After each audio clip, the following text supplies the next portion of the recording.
Hello, my name is Holly Walsh, and I am finally excited that I am able to finish the practicum for this MIT course. It's been a long haul, but I finally got here. As far as what I do, I am a stay-at-home mom.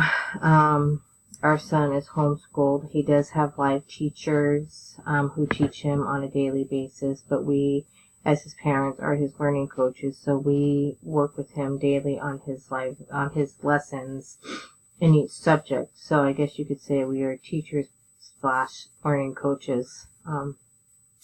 So it is a struggle some days because the Common Core is not easy. And what they're teaching middle school kids today is even harder.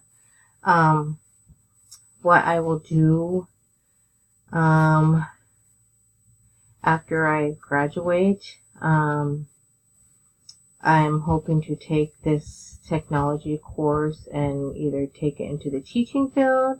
I also have my bachelor's in healthcare administration, so I could take the technology end of it and work somewhere in healthcare.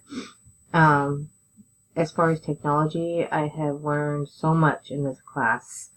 In this, not this class, but this whole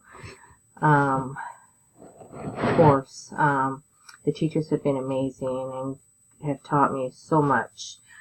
Stuff I've never thought I'd learn how to do, but I have learned. So, I live in Massachusetts. I have a daughter who's a senior in high school this year, a son who's in 7th grade. We'd like to take day trips, and I love to collect lighthouses. I look forward to working with each and every one of you, and best of luck for everyone in their future endeavors. Thank you.